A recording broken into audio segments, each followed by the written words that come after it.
Good afternoon, good evening, and welcome everybody from around the world. Good morning as well. I want to thank all of you for joining us for this latest in our series of webinars. Today we're going to talk about unpacking BRIM, order to cash for new business models, driving order to cash and connecting that to compliance. I am super excited again to have some great guests with me here today. I want to welcome Ken Christ, who's a member of the SAP COE, and a deep BRIM and order to cash expert with SAP. Ken, thank you so much for joining us. My pleasure to be here.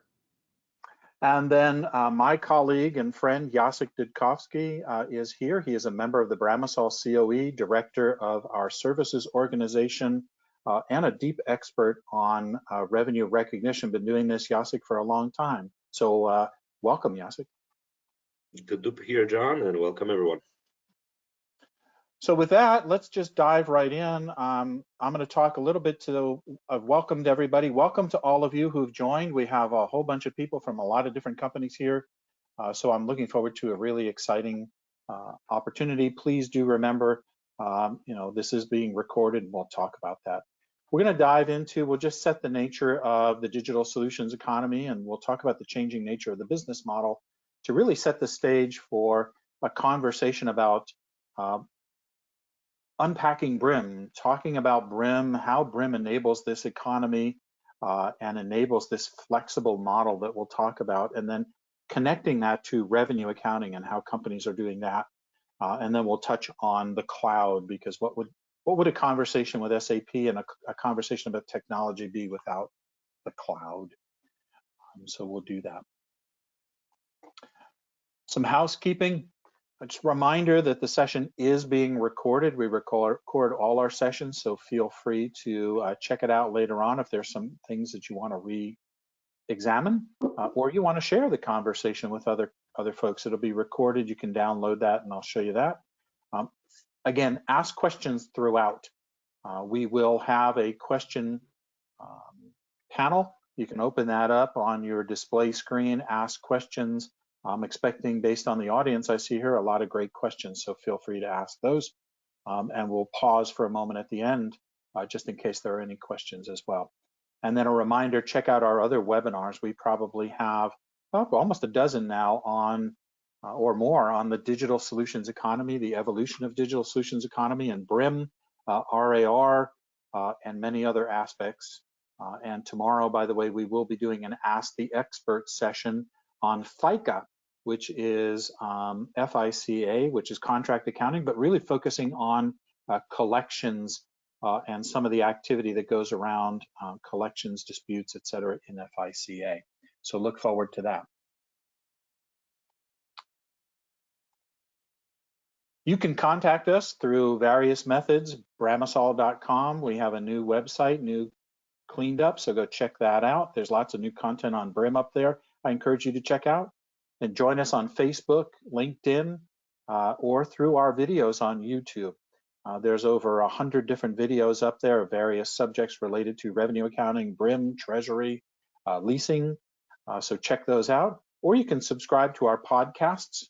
We have the Bramasol Insight to Action podcast. We have the Big So What podcast, and a whole bunch of other podcasts up from both customers, SAP members, and we'll be broadcasting and bringing out a lot more of those, so look forward to more of those.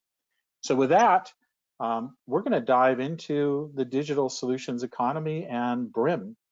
I'm excited to do this.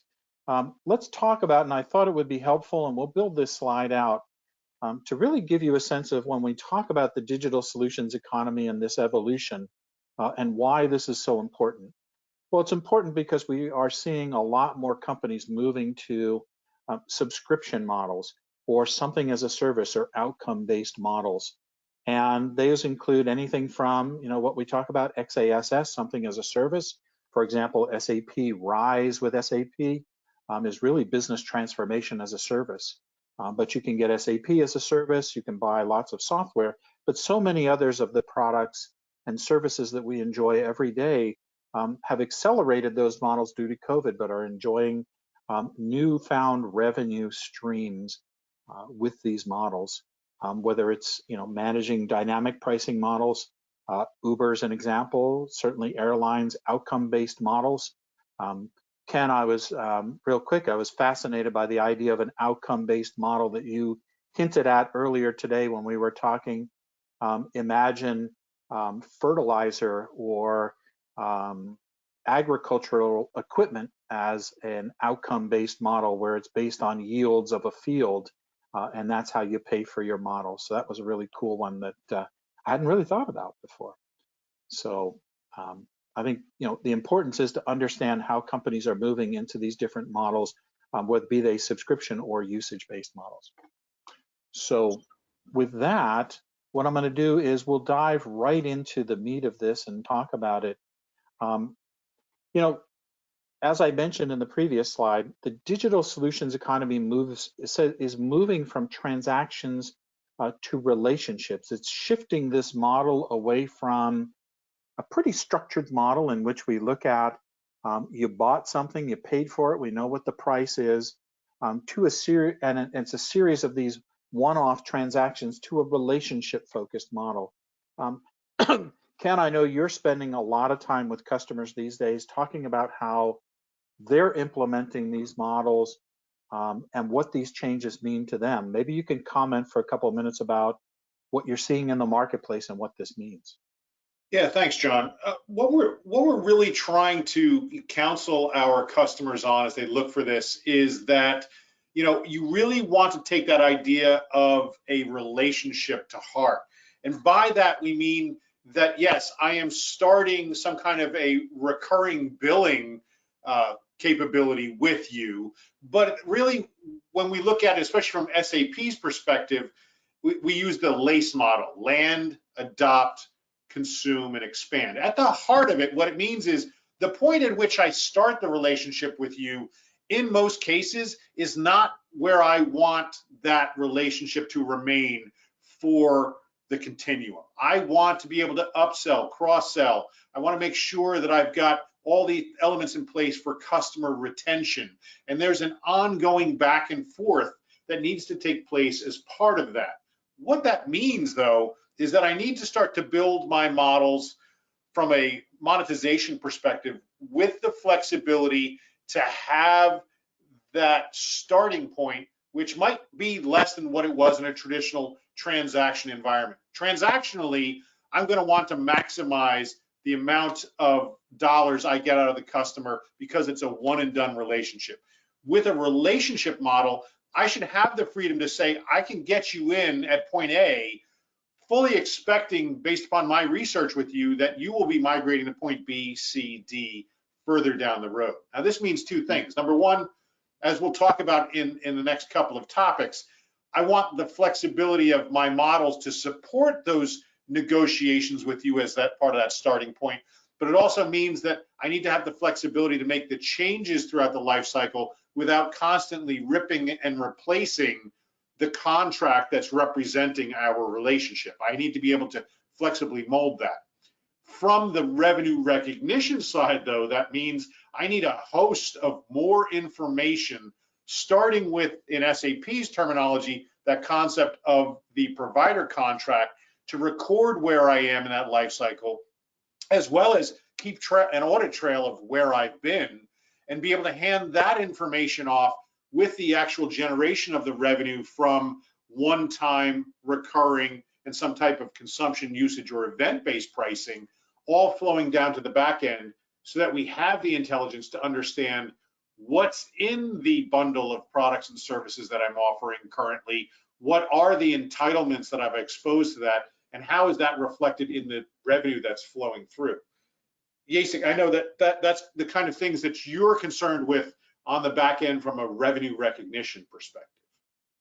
No, absolutely, Ken. And revenue recognition, if we think about it, with the introduction of IFRS 15/ASC 606 regulation, has two main concerns. Number one, recognition of revenue based on value delivered to the customer. So whether your billing is step in step with what the customer is using of your products or what you have delivered.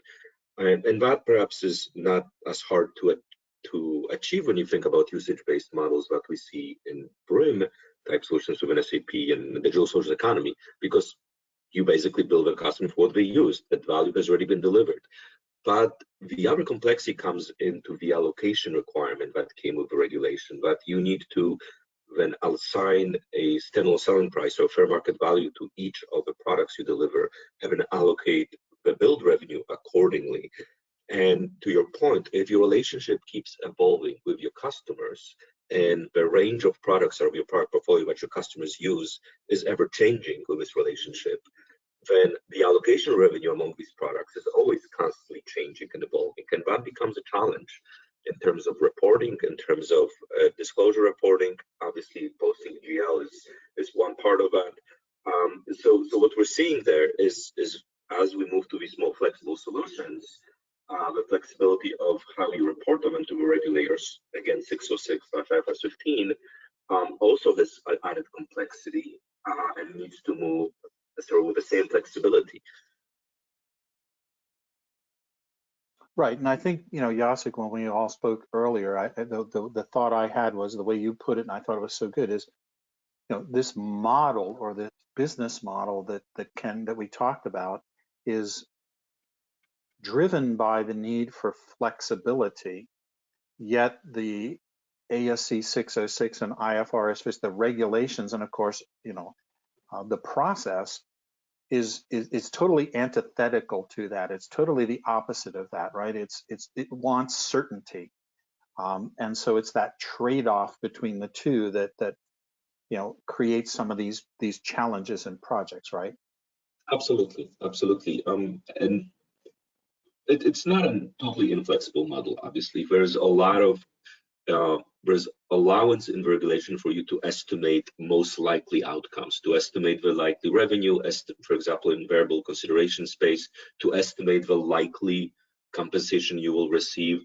So there is allowance for that, but it only goes so far. And I think that is the leading edge of these solutions that we're seeing and we're working with is exactly that, is that flexibility that we want to stretch the envelope in the BRIM solutions and the way we deal with our customers in the very flexible model.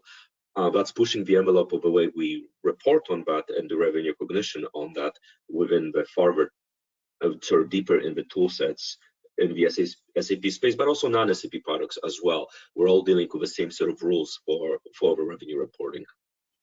Right. And one other thought I wanted to capture here, because we've seen it and talked about it, is what I'll call volume and velocity, right? What do I mean by that? And maybe Ken, you can, comment a bit on that, but Jacek certainly, absolutely, from what we see also is, what I mean by that is, the nature of the previous model, a transactional model or a traditional model, says, well, I'm gonna buy everything all up front and I'm done and I bought it and I move on, so I have one transaction. These relational models or these relationships as they evolve mean that there's a lot more of these interactions. There's a lot more of these transactions. We're moving from, let's say, thousands of transactions to the millions and hundreds of millions because of that increase in volume. And that also drives this interaction and this need as well. And maybe you can both just, and then the velocity. What do I mean by velocity, right? You're moving away from I bought it once a year to I may be changing my model monthly, or in some cases bi-weekly. I mean, certainly a usage-based model changes the nature of your relationship almost instantaneously as you are using all of the various things to which you're entitled, right?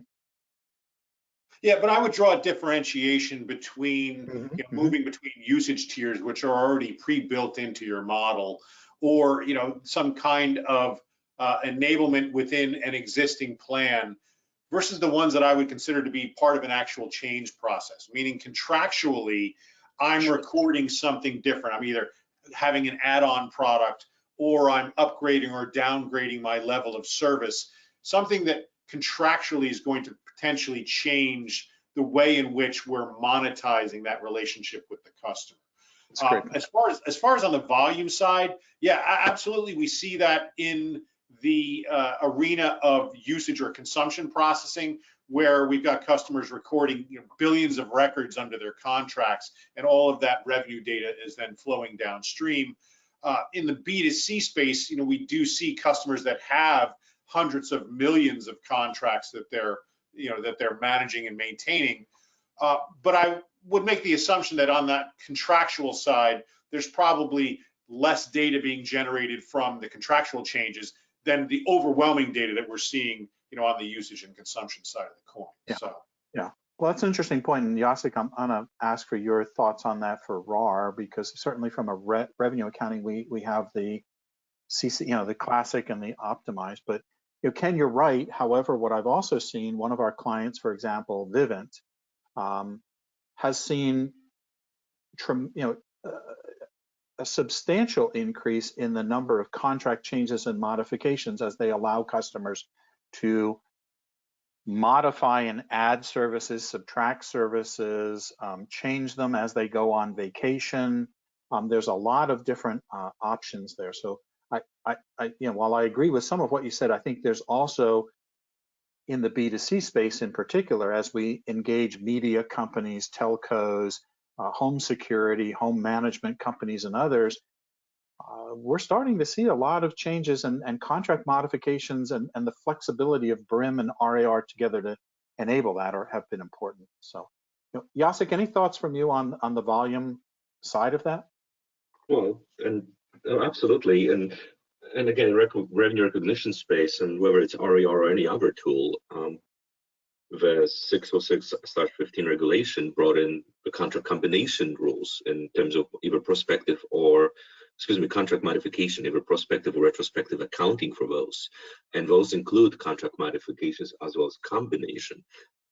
So if you have a number of contracts with the same customer and they're all related in nature, the rules have certain guidance so that perhaps we should report it as a single contract. So now you're looking at business models that have multiple agreements between the same parties and being executed at the same time, that all these agreements are individually changing. To Ken's point, products are being added, levels of service are being changed because the needs of the customer are changing.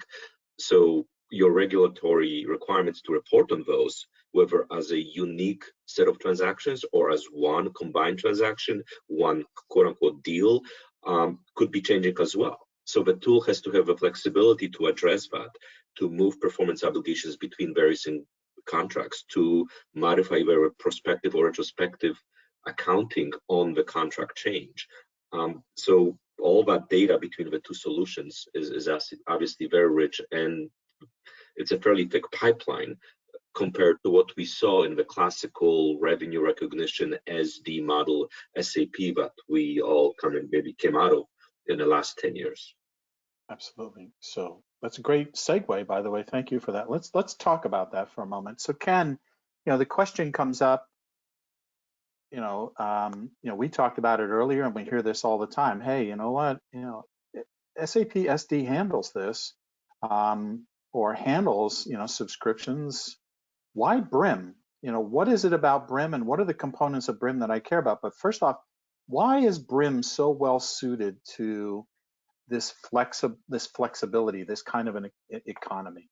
Yeah, if we go back to the 2006 timeframe where this really kind of all began for me when I joined SAP, and when we started putting together the BRIM solution, there was a recognition that the ERP platform of ECC, and of course now S4 follow on, really was built upon the notion of sales and distribution. And by its very nature, that's a transactional description, right? I'm going to sell something, and then I'm going to pick, pack, and ship it to you, and that invoice is reflective of what you ordered and I shipped. But where we really didn't have a good grasp was for where things were going with this idea towards a flexible, ongoing relationship. Yes, ERP systems have billing plans, and that's great when you want to charge, $30 per month for 3 years. That fixed notion of how I'm going to generate a recurring charge, that is there. What's not there is a recognition of all of the elements I need to track for a true subscription relationship. And by that, I mean things like usage processing, being able to bring in vast quantities of usage and do more than just, you know, P times Q related to an invoice, whether it's aggregated volumes or individual events, how I'm going to run those up against some kind of a balance that I manage. Oh, by the way, if I'd like to have my recurring charge have an included entitlement, such as number of seats or amount of downloads or some other type of metric that is included, and then there's an overage charge, and that overage might have scaling.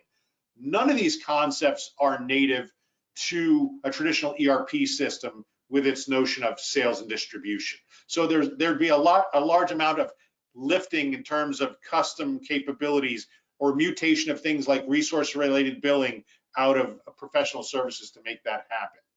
Along with that, the order management that we've been talking about on the front end really wasn't adapted to this idea of how do I order to start the relationship, and then how do I make changes to that over time. Now, what you're seeing on the slide is a number of the components that exist within ERP or BRIM or ancillary products like Ariba, but I would point your attention down to convergent charging down at the very bottom. If I'm thinking about creating new products tied to a subscription relationship, an ongoing contractual relationship, that means I want to have the flexibility to combine one time, some flexible notion of recurrence daily or above, and then some notion of event or usage processing that goes along with it. And I want to flexibly be able to define those so that I have multiple, what we would call levers to pull in negotiating with the customer. That means that when I move that product into the product catalog as part of the order management we see up in the upper right-hand quadrant, I want to expose not only the recurring price of the subscription, but maybe also the entitlements of, in terms of what's included, those number of seats or number of downloads. What are the tiers that describe the overage for that usage? And not only the breakpoints on those tiers, but the prices. So now potentially I have 1, 2, 3, 4 different levers to negotiate with the customer as part of that sales process. 4 different ways for me to maximize my value to the customer without just discounting the heck out of the product to get them to sign. You might be saying, I'm going to throw in additional entitlements. For the service provider, there's very little additional cost to do that, but they may provide tremendous value as a negotiation point with the end customer. Having those levers to pull means that if I have that flexibility in my front-end tool, whether it be commerce or a sales platform or CPQ, that now gives my salesperson multiple ways to close that deal without necessarily just impacting their margin, right? That's really one of the differentiating factors from the starting of the process, but also saying, yes, I realize I got you in the door, as we talked about at point A, but now I have change processes that I can use as negotiation or renegotiation points with that customer going forwards to say, I can move you from the basic plan to the advanced plan, or from silver to gold or to platinum. That movement within the life cycle is also the differentiation that really doesn't exist in traditional ERP, but is foundational to what we see between the order management and the product catalog definition in BRIM. And of course, leveraging that downstream to then be able to provide all of that detailed information about the one-time, the recurring, and the usage charges as part of what we go for the customer invoice, and of course downstream to AR processing, and of course revenue recognition. Absolutely. So Ken, maybe you can take a moment for those who are not familiar in the audience with, we hear the word BRIM, right? Billing, Revenue, Innovation, Management, but it's not a thing, it's a portfolio of products. Maybe you can take a moment just to, on the slide here, we talk about how it looks in this solutions wheel or this solution cycle, where you look at it from the perspective of, engaging and doing a CPQ through creating your order, executing your order, managing your subscription, entitlements, invoicing, payments, etc. Maybe quickly, just kind of help people understand that. Yeah, SAP does a wonderful job of confusing things, because BRIM is both a product offering, if you will, as well as our catch-all product nomenclature for this subscription business. So when we talk about BRIM, it combines the offering from an end-to-end perspective. It includes, as part of its licensing, if you will, the subscription order management, the charging engine, as well as our convergent charging capability for the invoicing side, and our FICA, or contract accounting AR subledger. And those are all purpose-built for this services business, really enhancing what we would traditionally see in ERP. But you see, and have talked about other elements of what we do within the BRIM platform, such as CPQ. Managing some of these sales channels with direct integration to the BRIM platform means that now they take on additional importance. And our recent enhancements to our SAP CPQ product absolutely allow us to do not only that initial negotiation, and with more of it coming, but also are starting to enhance how we can use a CPQ tool for things like change processes going forwards. You see over there on the right-hand side in the light blue, we also have subscription billing. We're going to talk about that towards the end of the day. That's one of our public cloud entries for customers that want to get their feet wet with this, but have an existing infrastructure that might be SAP or non-SAP as their ERP platform, or the same thing on their front-end sales channels, whether it be e-commerce or sales tools like Salesforce.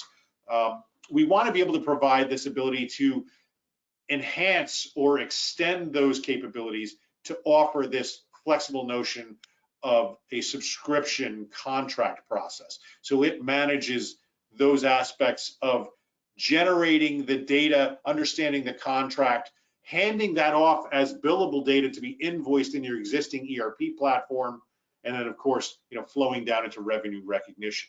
Sure. As we offer these products in a services framework, very often we see that there's a disconnect and potentially a revenue leakage point between what the customer is contracted for from a monetization perspective and what they have rights to. Think of this in terms of, I might be paying $500 per user, and that gives me access to 5 features, perhaps out of 50 that are available for the platform, and I can have each user sign up for any number of those features, of which they get 5.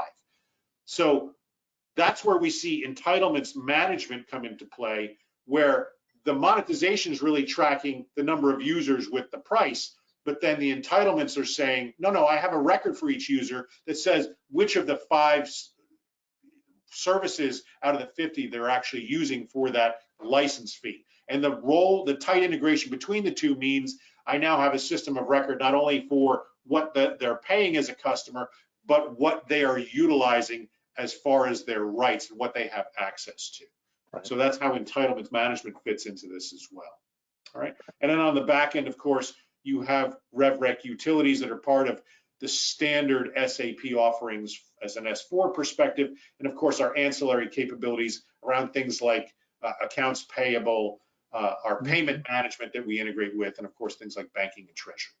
Right, and often we also find, and then Jacek, maybe you can comment on how our what we've seen in this quote to cash, and we're really looking at is the entire quote to cash process has an effect, or our revenue accounting has been affected by it and what's going on. But also, I think, Ken, at the bottom here, we talk about convergent mediation. So many times I think we find our customers have disparate data sources or disparate data structures, and they need a way to bring that all together. And of course, convergent mediation is a great tool from Digital Route to do that. It's the insurance policy, really. If you think about it, even when we're offering BRIM as an end-to-end quote-to-cash platform where we're handling front-end channel all the way down to revenue recognition, if we're incorporating usage-based models in there or some type of consumption or event processing, there's still that gap of how that consumption in the outside world gets formatted so it can be used from a monetization and also potentially from an entitlement perspective in the BRIM platform. So mediation can do everything from assisting with the creation of new customer relationships on the order management front to the managing of the usage. And we even have customers using it on the back end for integration to financial partners from a payments management perspective, Oh, or wow. Okay. bring that data out to a portal, for example, for usages that are like a customer presentation of usage or contract history. Right, and certainly although it's been designed or intended with this flexibility to support BRIM, it's also a tool that can be used for many other data integrity and integration Absolutely. applications, right? So I'm a BRIM person, so that's the center of my universe, but you're spot on. all right. Yeah, Jacek, I mean, we've seen this, you and I helped, and we've been working on this digital economy structure, and we see this in RAR. What are your thoughts? Well, to my previous comments, if you think about the type of relationship, type of agreements or deals with your customer that you can create with this structure are very complex and very flexible, which is what you want. This is a good thing. This is being really flexible to meet your unique customers' needs and not sort of offering one size fits all for everyone. And your last point on mediation, again, we have to go back to the requirements for compliance. You recognize revenue when your customers realize value from your product or your services. So that might not be when you bill them for it, or when you deliver something to them, or when they download something from you. That might be something else. Maybe they need a component from somebody else to activate something they get from you. So the data that we see needed for our revenue recognition processes might be coming from multiple sources all at once, and not just within your landscape of systems. So all of this, again, the complexity of these arrangements with your customer, the type of combinations or modifications of those arrangements that can happen, and the signals that you need to actually affect revenue recognition type of regulation have all ramped up in complexity and volume based on what we saw, to Ken's point, back in 2006 or before. Yeah, and I think that's a great transition, if you will, to let's talk for a moment. So Jacek, maybe you can continue that conversation. Let's talk about that integration and why it's so important, and why BRIM and RAR as integrated components is so important. And it's important for our clients to have a tool that integrates naturally, because as we can look at the advantages here: integration, automation, flexibility. But you deal with this real time. Maybe you can share some of that, and share some of the we talked about the concepts. What are some things that they need to keep in mind as we look at this integration? Well, probably the primary concept is that revenue recognition under revenue regulation, not so new anymore, but under the current regulation, requires you to create a picture of your contract, of your deal, in terms of performance obligations. That picture might not be identical to the structure of your arrangement with your customer, the line items of your services, or the widgets, if you can, and in all terms that you actually are providing to the customer.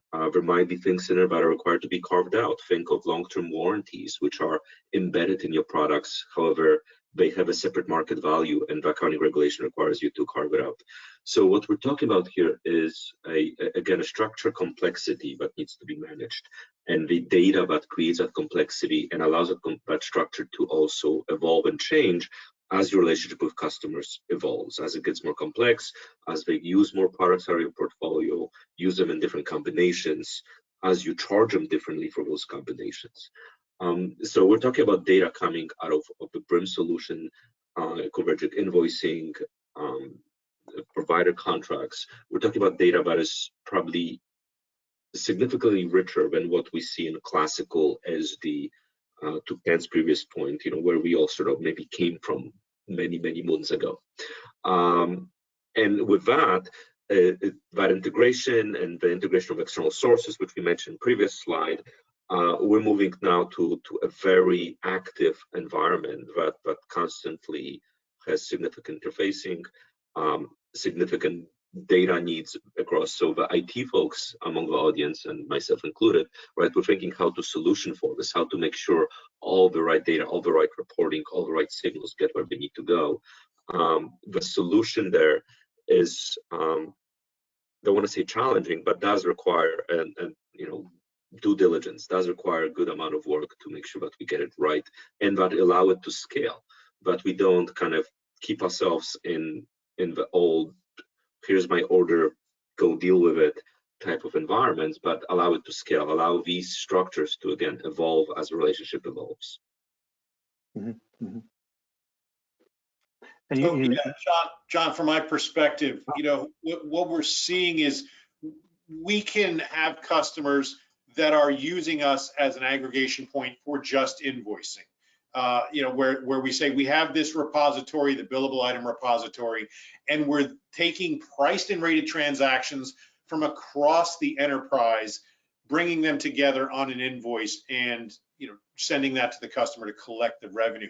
The conversations we're having around even that type of an arrangement is really what Jacek was talking about, which is around data capture and transfer with regard to the relationship. So even where I'm going to be bringing in price and rated transactions, I might want to have BRIM record as part of a provider order and or a provider contract the data that represented the starting point or the current point for that relationship. By that I mean, if it's a bundled product for everything as a service, I want to record what was the piece of equipment that was shipped. Did we offer a maintenance contract, as he talked about? Was there some kind of installation or training? Was that included or a separate line item? And of course, the subscription that's encompassing the go forward monetization.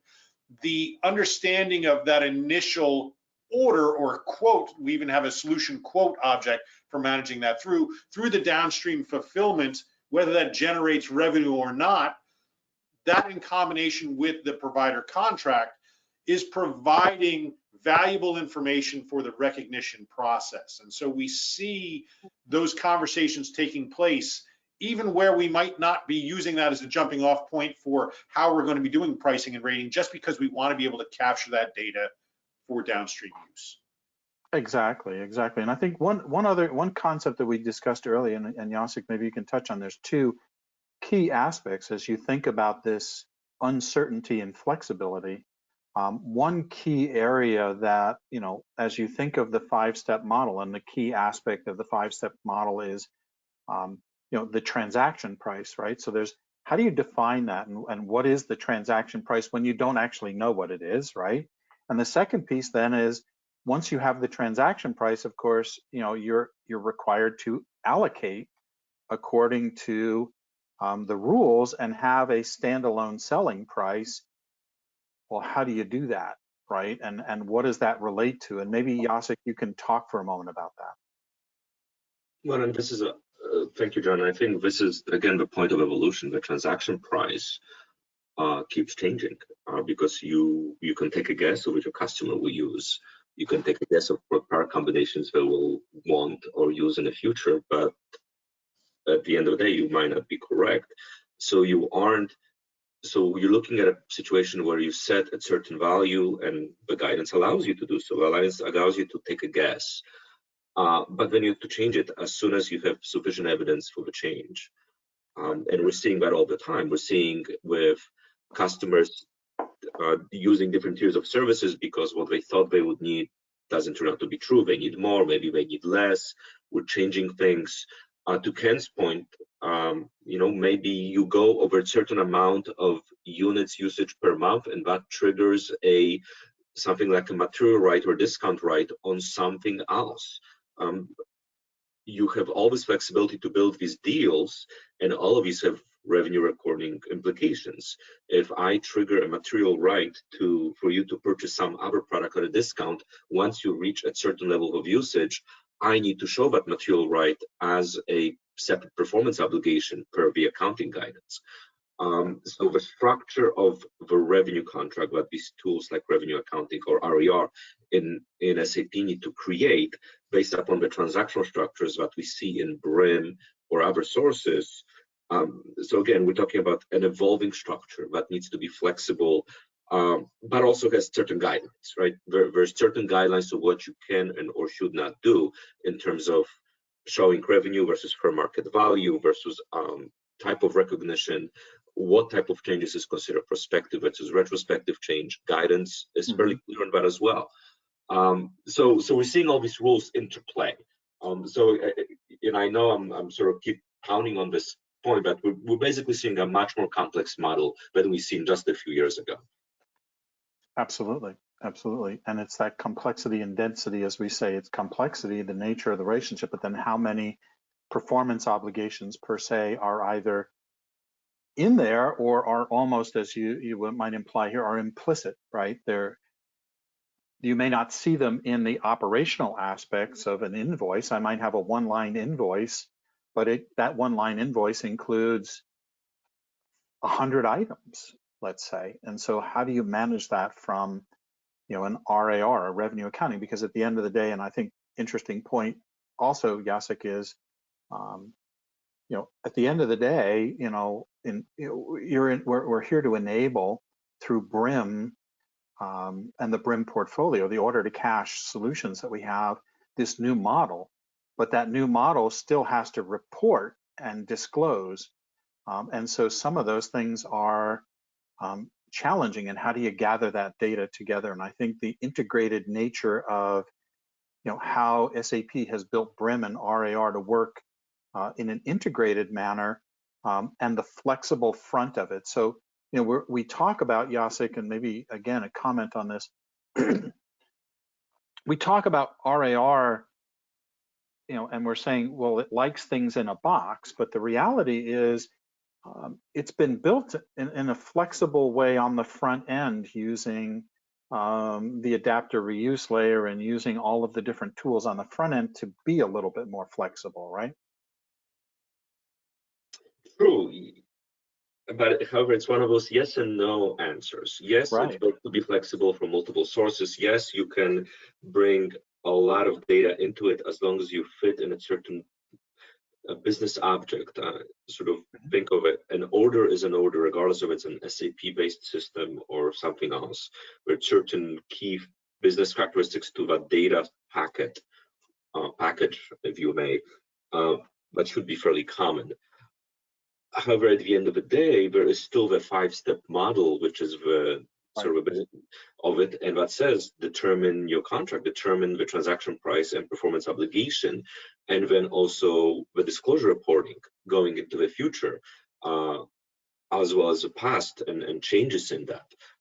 If you think about it, the disclosure reporting is the basis for publicly traded companies, for investors to look at future health companies. I mean, that's what's driving, as an input to driving share prices, all these things. So you got all these components where these systems, some of them are looking for predictability and ability to basically tell you what's going to happen in the future.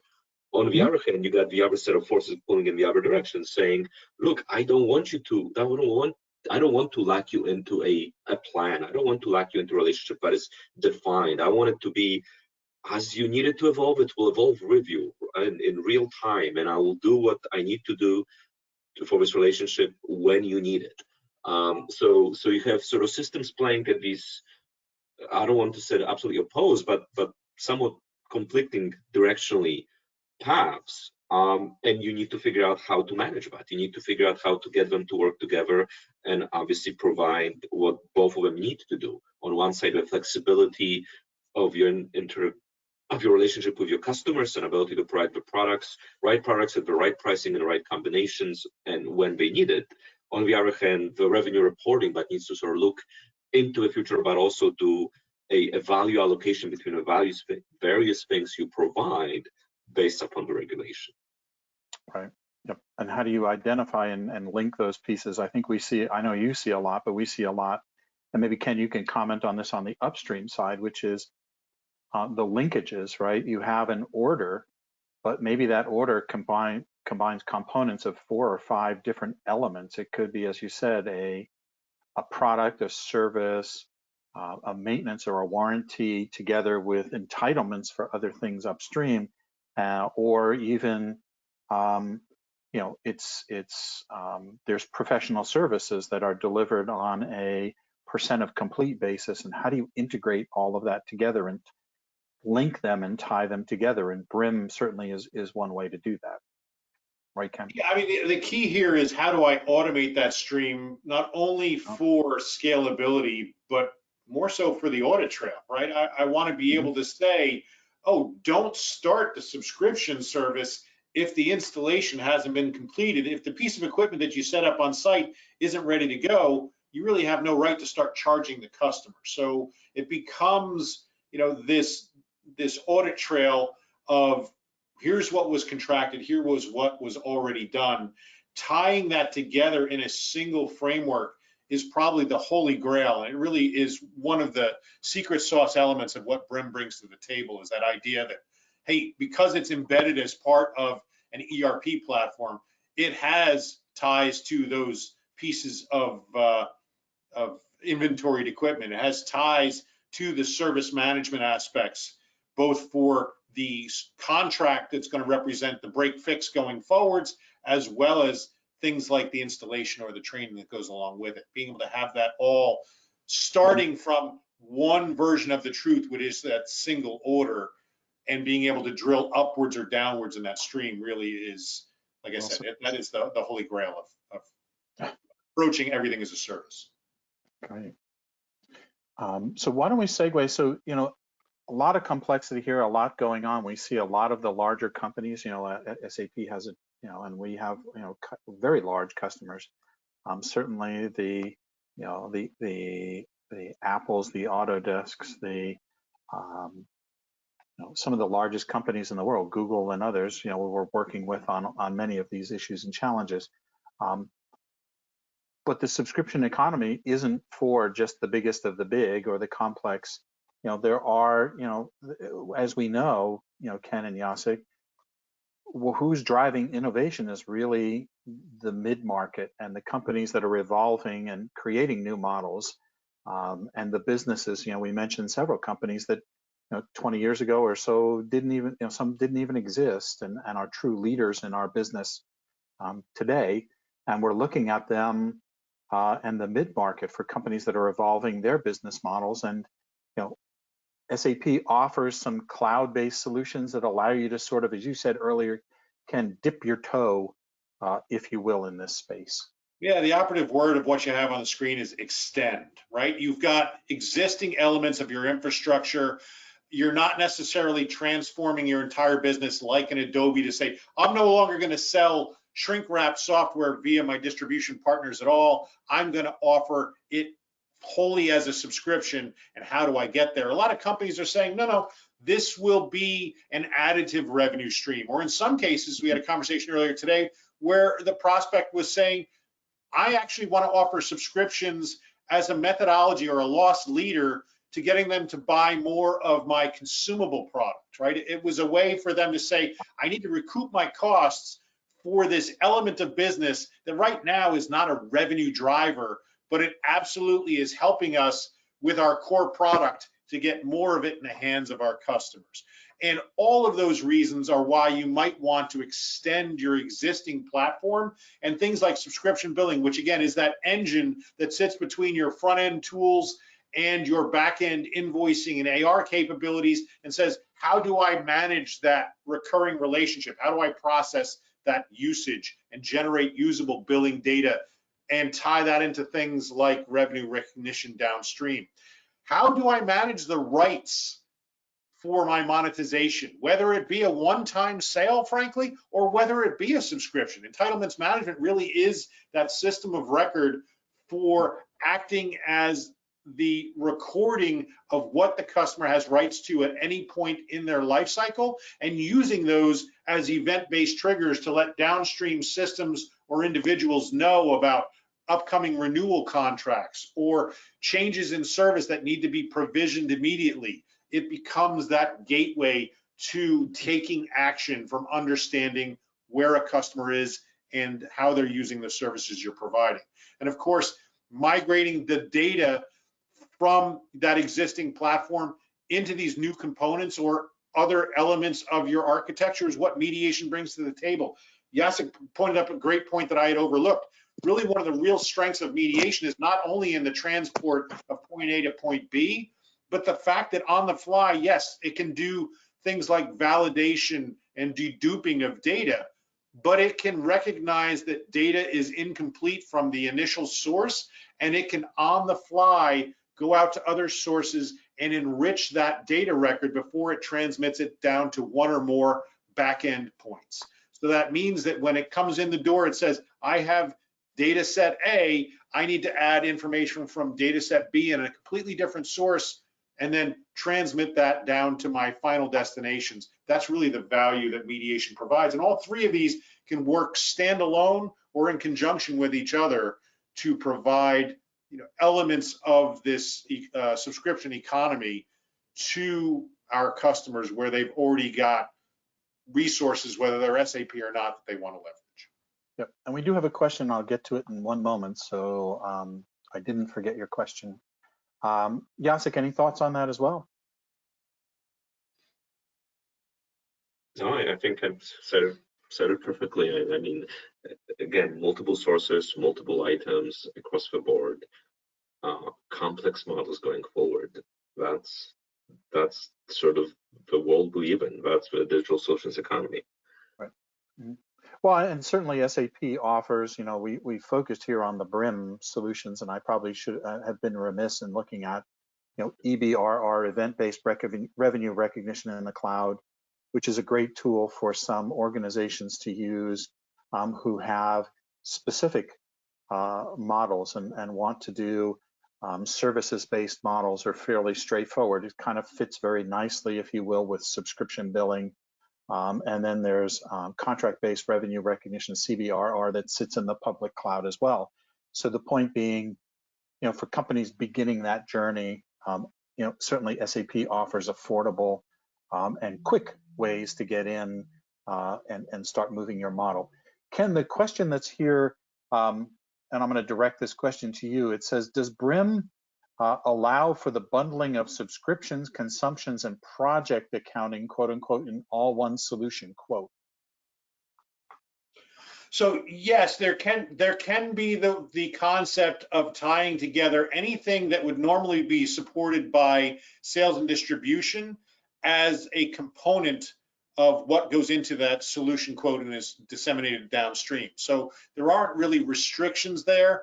When we talk about the traditional triggering of a project per se, some of the things we've shown in the past is using a template and having the sales order related product that eventually goes through the sales distribution functionality, because we don't remove that, is triggered from that quotation process, and then the product triggers a template version of the project to be kicked off. So those things can be incorporated in, because we're not removing any of the traditional functionality of sales and distribution and how it processes orders. We're really front-ending that and enabling it to include the additional subscription components with it. So the solution quotation and the provider order, if you think of them sitting in front of a number of processing or fulfillment flows, which includes sales and distribution, that's an accurate way to think about it. Great. And Jacek, just to wrap up real quick, of course, from our perspective,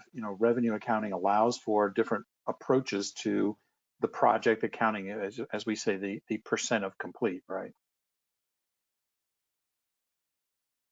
Absolutely, and that's for a lot of companies that right now have professional services which accompany their products. Even if your core business isn't professional services, but are unique products that your customers can buy subscription, we see a lot of companies having some sort of division or group that allows their customers to effectively implement their products with the help of some professional services organization.